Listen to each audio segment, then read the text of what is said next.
For the seventh time this season, the New York Islanders entered the third period with a one-goal lead, and for the seventh time, they blew that lead.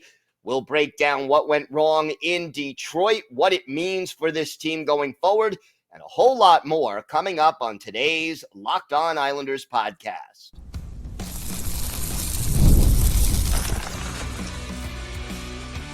You're Locked On Islanders, your daily podcast on the New York Islanders. Part of the Locked On Podcast Network, your team every day. Welcome, everybody, to the Friday edition of the Locked On Islanders podcast, part of the Locked On Podcast Network, your team every day.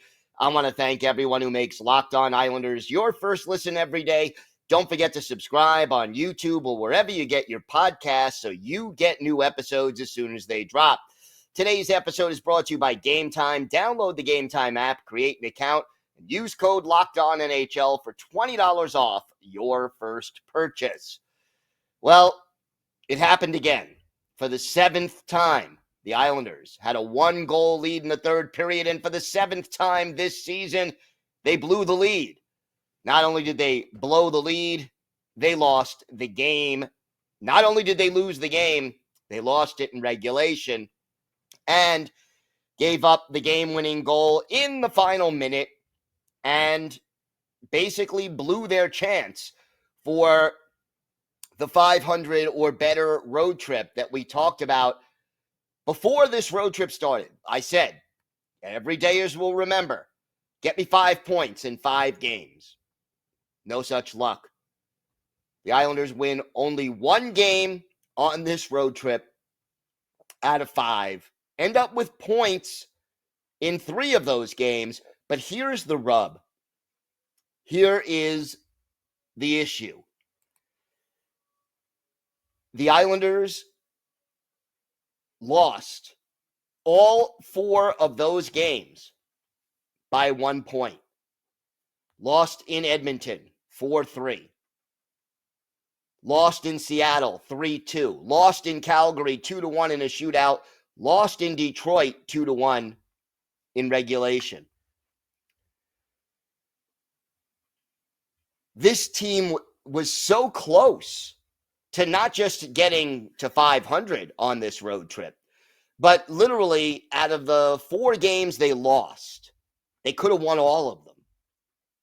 And yet the same old problems continue to haunt this team. And I'm going to say something that I didn't think I would say. And I think it's true. And I hate saying it, but I really think it's true. This team right now, when they hold a 1-goal lead in the third period, they expect to lose. They expect to blow that lead. Maybe not consciously, but clearly. They don't play with confidence. They don't play with, they don't play smart. They tend to be back on their heels, hanging on for dear life. And as soon as things go wrong, it's like, uh-oh, here we go again. This team, a veteran team with an experienced coach who has won the Jack Adams Award as Coach of the Year, who has a player, one of the best goalies ever to play the game, Hall of Famer, yada, yada, yada. They expect to lose when they hold, or at least to lose the lead when they hold a 1-goal lead in the third period. Is it age? I don't think that's the biggest factor. This team does lack overall team speed compared to most of the other teams in the league. I don't think it's age, like they're so old they run out of gas. No, I don't think that's it. I don't think they're not in good shape. Patrick Roy worked them really hard throughout training camp to get them ready for just this kind of a situation. But psychologically, right now, this team doesn't expect that they'll be able to hold on to a lead. And, you know, it's just the same story all over again. That this Islanders team can't close the deal. I don't blame Ilya Sorokin. Sorokin played one heck of a game, all things considered. I don't think either of those goals, one came on a breakaway for crying out loud. I don't think either of those goals were his fault. He made 29 saves in 31 shots. That's a .935 save percentage. One of the goals, came about a scoring chance because of a broken stick. Romanov's stick breaks.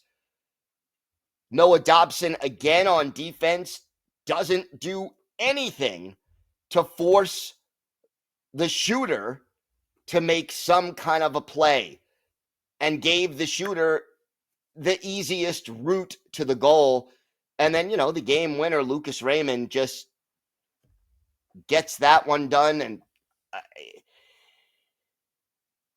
it's just deja vu all over again for the New York Islanders, and it can't be. It can't be. Do you realize right now, against the Detroit Red Wings, the Detroit Red Wings, who are average in goals against, they are a little below average. They're 18th out of 32 teams in the NHL. The Islanders have played the Red Wings twice, and in 2 games, they've scored 1 goal total. And hey, credit to Alex Lyon. He played well, but 23 shots, only a handful of high danger chances, and it's sort of the same old, same old. Some of the guys who you really need to step up, not stepping up right now.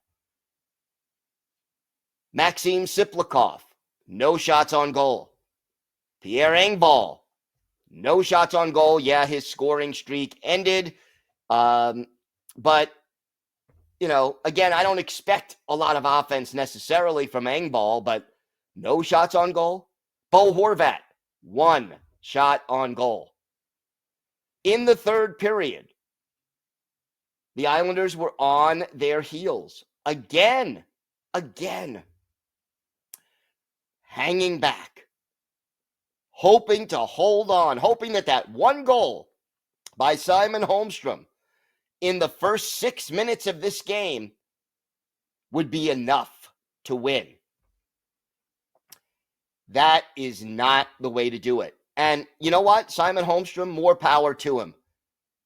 Deflecting that puck in from in front of the net, that's what you need to do. Again, you go to the dirty areas. You get tips. You get rebounds. You screen the goalie.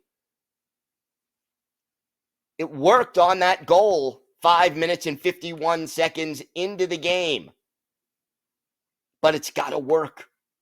That you can't just say, hey, we got our goal. We're done. Ilya or Semyon, hey, all on you now. Doesn't work that way. Doesn't work that way.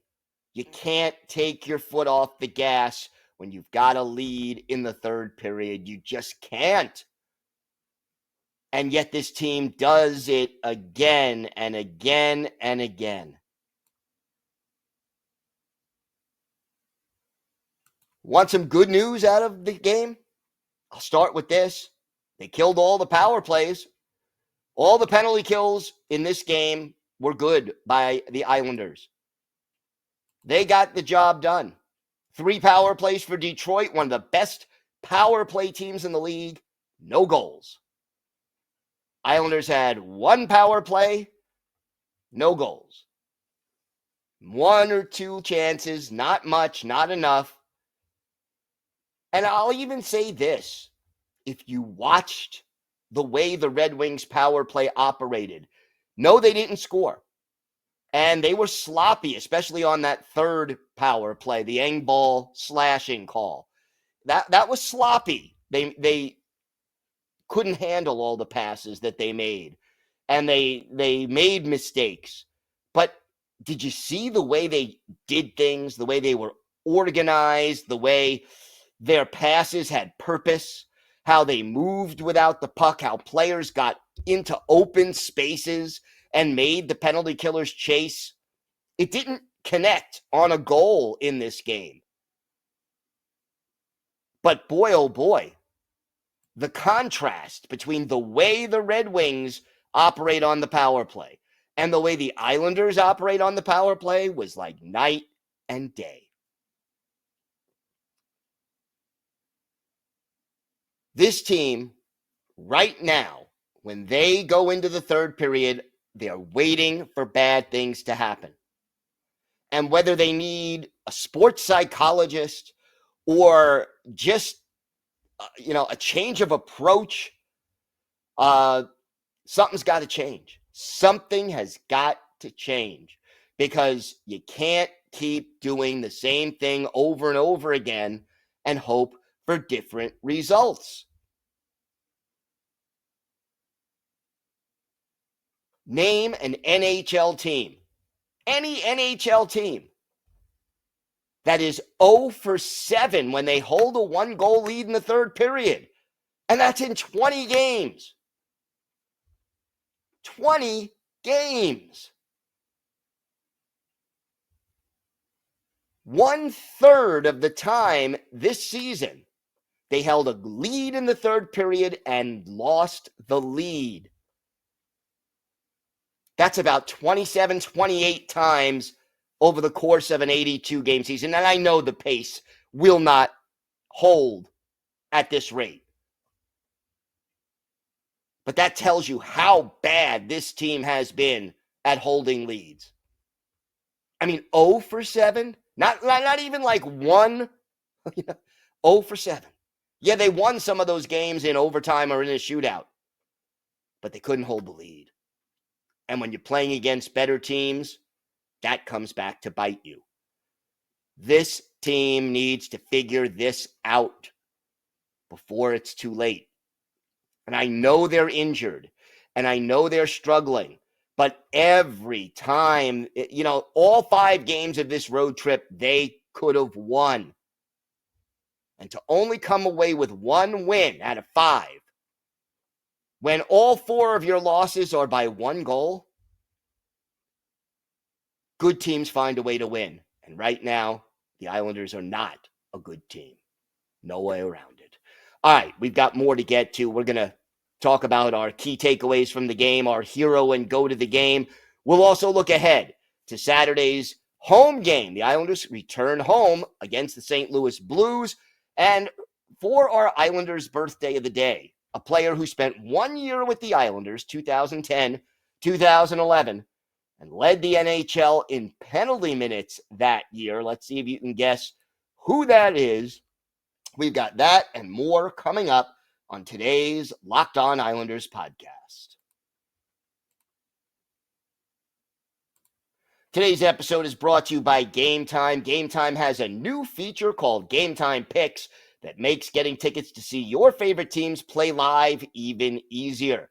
Game Time Picks filters out the fluff to show you only incredible deals on great seats, so you don't have to waste time searching through thousands of tickets. Right now, Game Time is having an exclusive zone deal for the NHL Winter Classic event at Wrigley Field. Go to the Game Time app to purchase tickets and get 10% off bleacher seating and 20 to 25% off home plate area seats. Take the guesswork out of buying tickets with Game Time Picks. Download the Game Time app, create an account, and use code LOCKEDONNHL for $20 off your first purchase. Terms apply. Again, create an account and redeem code LOCKEDONNHL for $20 off. Download Game Time today. What time is it? Game time.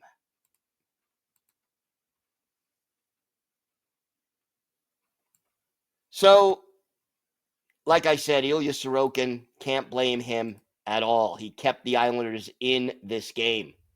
They were outshot 31-23.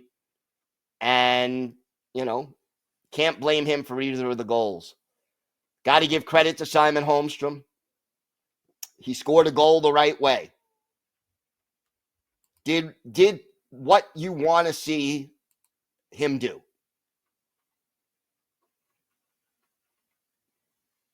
But, Scott Mayfield had a good game. He had an assist. He had 6 hits. He was smart, made some really good defensive plays in his own zone. Ryan Pollock, on the other hand, he had 5 hits, 4 giveaways in this game.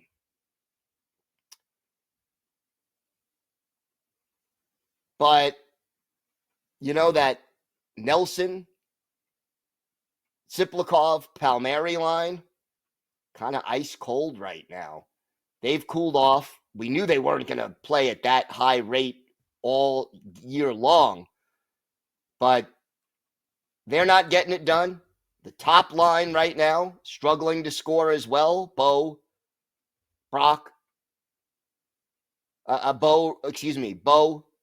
JP, Anders Lee, just not getting it done.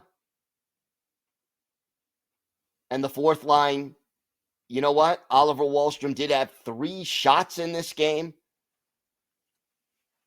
Even Matt Martin had 1, but they're just not contributing anything offensively. And, again, I don't expect the fourth line to be a dominant offensive line, but you've got to contribute something. And it just has been too little so far this season. Hero of the game, I got to go Sorokin over Holmstrom just by a little bit. He kept him in this game, and I can't fault him for either goal. It would have been 3 or 4 to 1 if it wasn't for Sorokin. And go to the game, to me, it's got to be this team's inability to hold a lead. This team as a whole is, I don't want to say choking, but boy, oh boy, they just expect to lose. And you know what? Patrick Waugh has to have a talk with this team. He has to sit down. This team is a veteran team. There's nobody on this team who is, so inexperienced and also a difference maker. Isaiah George is the only guy maybe who fits that category. But everyone else on this team, how many times have guys like Anders Lee, Bo Horvat, Kyle Palmieri, Brock Nelson, J.G. Pajot, Ryan Pollock, how many times have these guys been through similar situations?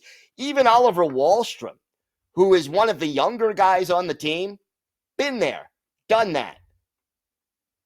This team has to, you know what? They almost have to play the third period like they're down a goal. Something. They have to take a different mental approach to playing third periods. Whether they have to pretend they're down a goal or whether they have to pretend they're tied, whether they have to take a timeout earlier in the period, whatever they have to do, they have to change their approach to third periods. Because what they've been doing this year is not only not working, it's a complete cluster, you know what. It's just failed on every conceivable level. And this team, even when healthy, is not good enough to leave that many points on the board. You look at the standings right now in the Eastern Conference, and you realize that the Islanders are already, they always say, okay, American Thanksgiving, that's when you start knowing who's a pretender and who's a contender. You look at the Metropolitan Division. Carolina, New Jersey, Washington, and the Rangers. Those teams are going to be most likely in that playoff hunt all the way. Toronto, Florida, Tampa Bay, also going to be in the hunt. Boston just fired their coach. They're only at 500 right now, but I don't expect them to stay that bad. The talent is there. This Islanders team, there's maybe two playoff spots available in the East. To get one of them, this team has to not leave so many points on the ice. And the time to change that is now. Can't wait until you get healthy. Got to change it now. All right, we have got a lot more to get to. Islanders, Blues coming up Saturday, a welcome return home. We'll preview that game. Plus, we'll have our Islanders birthday of the day. All that and more coming up on today's Locked On Islanders podcast. Today's episode is brought to you by your friends at FanDuel. Get ready to tackle the NFL action with FanDuel, America's #1 sportsbook. Right now, new customers can bet $5 and get $150 in bonus bets if you win. The FanDuel Sportsbook app gives you everything you need to place live bets on the NFL, all in one place. So when you get a hunch in the middle of the game, you could check out the latest stats, view live play-by-play, and so much more, all on the same page where you place your bets. And Islander fans, use your knowledge of the Islanders and hockey. Check out the latest odds on FanDuel for Saturday's home game against the Blues. You can make some exciting bets. Just visit FanDuel.com to join today. You'll get started with $150 in bonus bets if you win your first $5 bet. That's FanDuel.com, FanDuel.com. Never waste a hunch and make every moment more with FanDuel, an official sportsbook partner of the NFL. I want to thank everyone for making Locked On Islanders your first listen today. For your second listen, find Locked On Fantasy Hockey. Become a fantasy hockey expert and get the edge over your league mates with daily tips from Steal and Flip. Find Locked On Fantasy Hockey on YouTube or wherever you listen to podcasts. It's part of the Locked On Podcast Network, your team every day. Islanders come home with a chance to clear their palate a little bit. They'll take on the St. Louis Blues. And like the Islanders, the Blues are a team that is struggling a little bit. They lost their last two games heading into last night's game against San Jose in St. Louis. They are 8-11-1, so below NHL 500. And you look at the numbers, and it's pretty easy to see why. Goals for, 24th in the league. Goals against, 26th in the league. Power play, 27th in the league. Penalty kill, 21st in the league. Now keep in mind, those numbers are better than the Islanders on special teams. But this is a team that really lacks consistency. There's talent, but they just haven't been able to put it together. Jordan Binnington is the starting goalie. He has started 14 out of 20 games so far. In fact, 15 out of 21. But he's 5-8-1 going into last night's game against San Jose. And he did start that game. He has a 3.19 goals against average and an 887 save percentage. Those are very pedestrian numbers. And the thing about Binnington, he's won a Stanley Cup. When he's hot, he is hot. And he can be unstoppable for weeks at a time. But he doesn't seem to be able to keep it consistently together. Joel Hofer is the backup. He's 3-3 with a 3.45 goals against and an 893 save percentage. Jordan Kyrou leads the team with 17 points. He has 5 goals. Jack Neighbors has 6 goals. He and Robert Thomas, Jack Neighbors has 6 goals. Kyrou has 12 assists to lead the team, followed by Pavel Buchnevich and Colton Parayko at 7 assists each. And, you look at the line combinations for the Blues. Robert Thomas, Pavel Buchnevich, and Jordan Kyrou are the top threesome. Braden Shen centers Brandon Saad and Jack Neighbors on the second line. Zach Bolduc, Dylan Holloway, and Matthew Joseph are left to right, the third line. And then Radek Faksa, Alexei Toropchenko, and Nathan Walker are the fourth line. On defense, Ryan Suter and Colton Parayko are the top pairing. Justin Falk and Pierre-Olivier Joseph are the second pairing. Pavel Perunovich is paired with Corey Schooneman on the third pair. And as I mentioned, the goalies, Binnington and Hofer. Torrey Krug, Philip Broberg, and ex-Islander Nick Leddy all on IR, so they are probably not going to be back and ready for this game. As far as beating the Blues, first off, you got to hope that their team defense continues to struggle. And the Islanders need to take advantage of a team that has just been giving up a lot of goals. So, we'll see whether or not they can do that, but the opportunity is certainly there. And, offensively, they are a kind of a top-heavy team, and you got to shut down that top line. Whether or not, that means matching up the third line for the Islanders against that top line, that might be sort of the best idea. So Engvall, Holmstrom, and Cizikas, probably your best checking line as of now.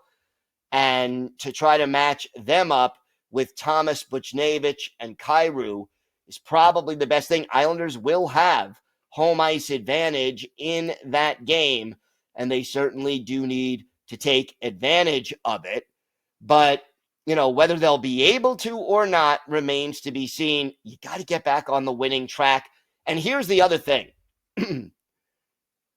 If this game goes to overtime or a shootout, since the Blues are in the Western Conference, you don't care if they get 2 points. If you get the chance, you go for it. You go for it. They need the 2 points, and they need it badly. We'll see whether or not they can pick it up. But time, got to get back on track. Can't wait for people to get healthy for that to happen. Time now for our Islanders' birthday of the day.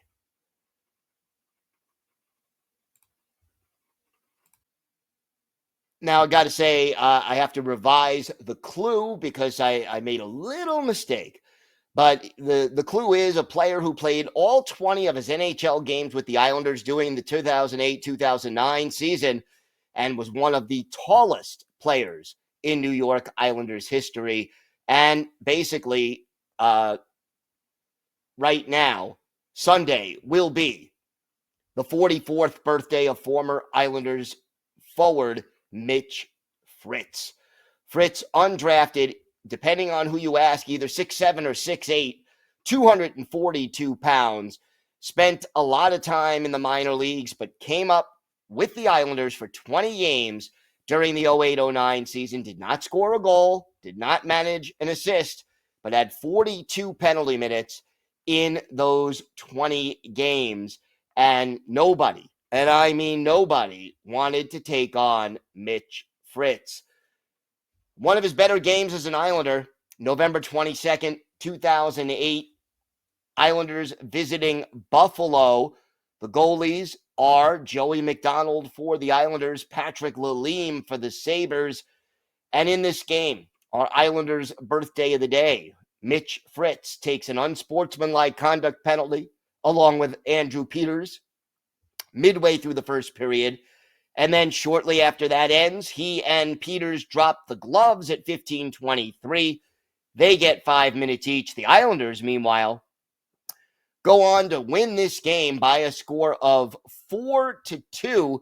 Andy Hilbert and Mark Streit each had a goal and an assist. Doug Waite had 2 assists.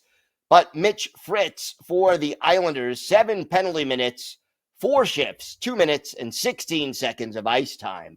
But big Mitch Fritz, who gave his all and was a very good enforcer, he is our Islanders birthday of the day.